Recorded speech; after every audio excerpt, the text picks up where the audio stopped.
बैठी थी एकांत में, भोले बाबा भी बैठे थे। माता ने सही समय देखा और हाथ जोड़ करके भोले बाबा से सती जी ने पूछा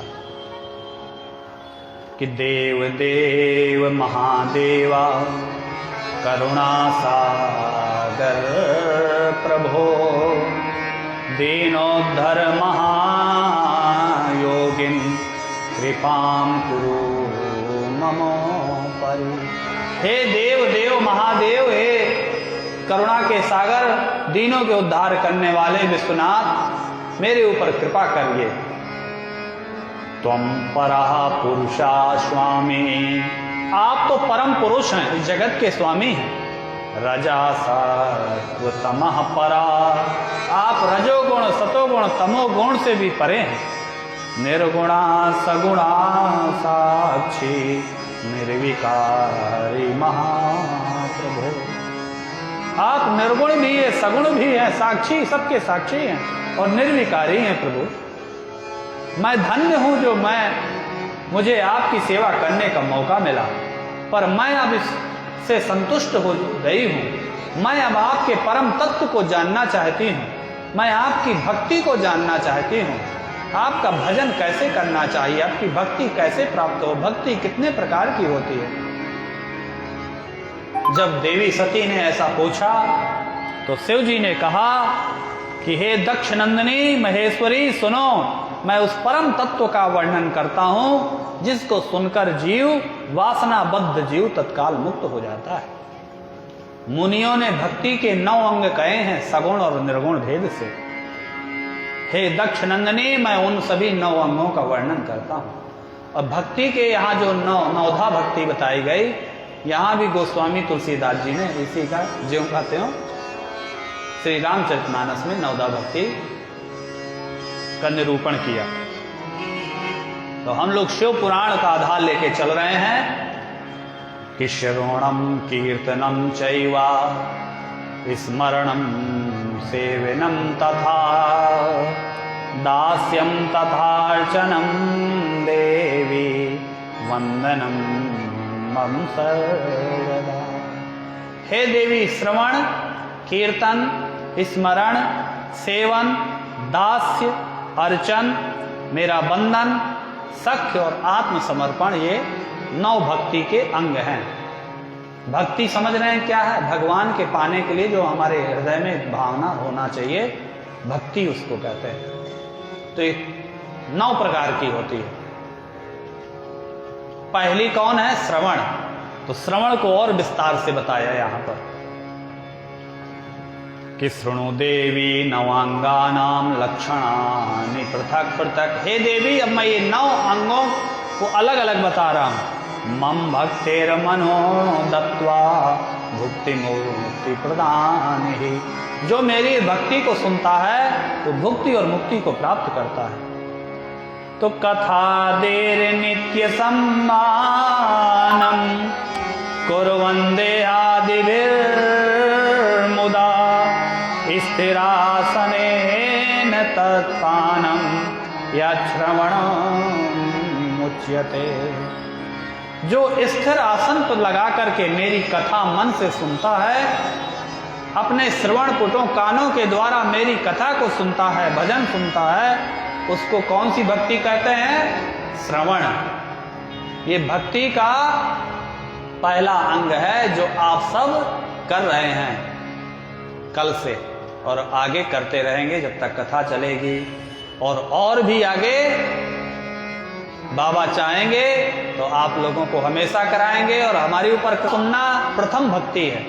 जो बहुत भजन वैसे नहीं साधना कर सकता, तो खाली कथा भी सुनता है तो भी वो भक्ति का एक रास्ता उसने पकड़ लिया।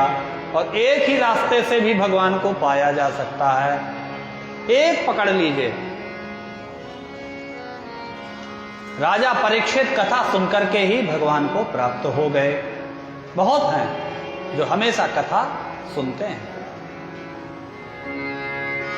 और उस कथा को जो लीला में आया, शिव जी कैसे हैं, उनका स्वरूप कैसा है, कैसी कथा है, उसका चिंतन करते हुए फिर जो कीर्तन करता है, हृदयाकाशेन तत् संपश्यं जन्म कर्माणि वै मम प्रीत्योच्चारणं तेषामेतत् कीर्तनमुच्यते।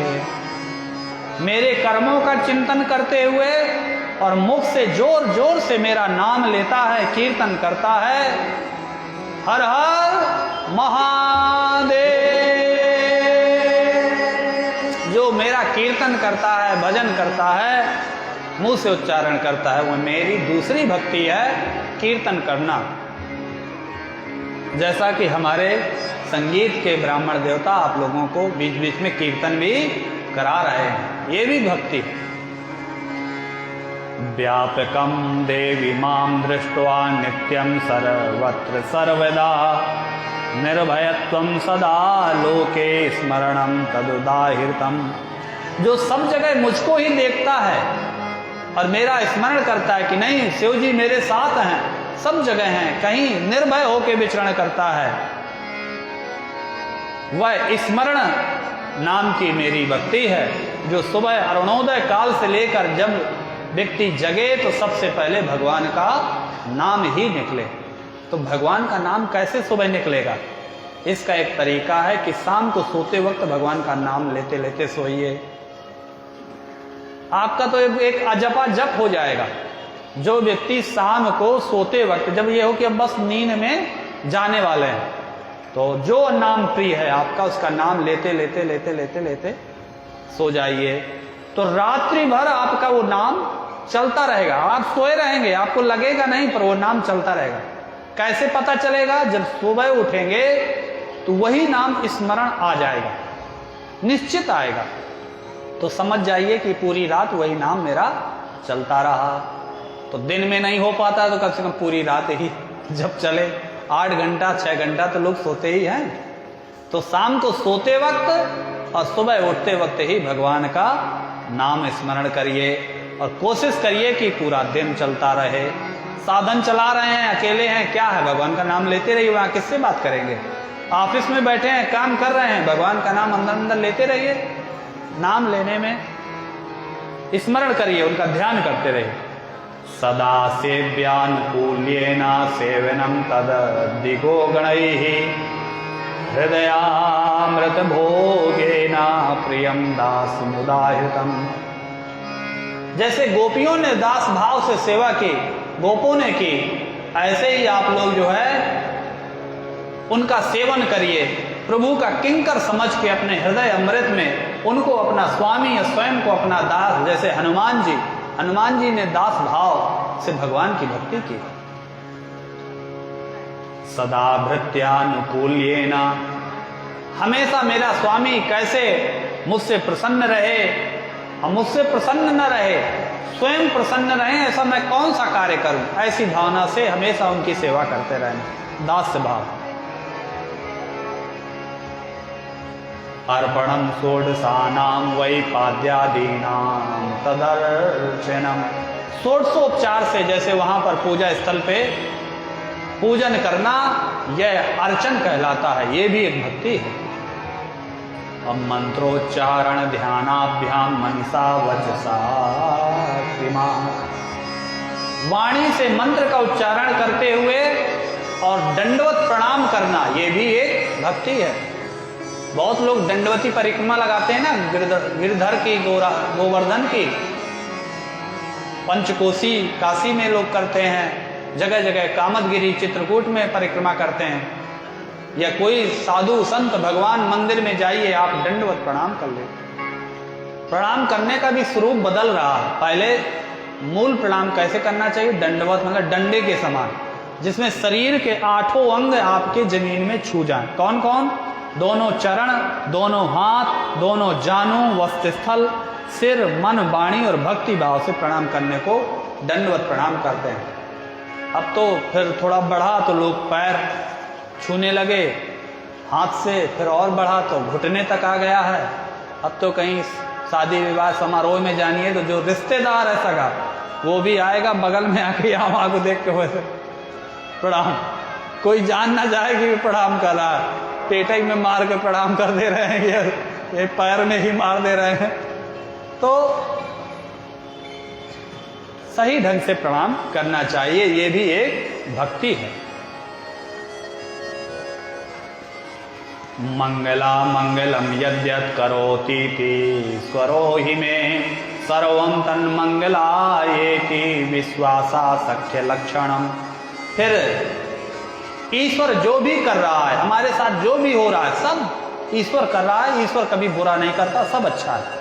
ऐसा भाव रख करके ये सख्य भक्ति का लक्षण है। कृत्वा देहादिकम तस्या प्रीत्यै सर्वं तदर्पणम निर्वाहाय च शून्यत्वम यत्तदात्म समर्पणम।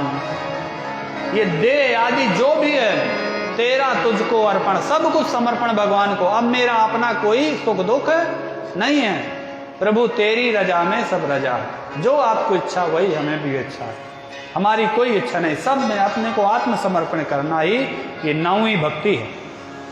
इस प्रकार हे देवी, यह मेरी भक्ति बड़ी ही उत्तम है। ये ज्ञान वैराग्य की जननी है और मुक्ति इसकी दासी है। इसलिए मेरी भक्ति हमेशा करते रहना चाहिए। ब्रह्मा जी ने कहा, यह सुनकर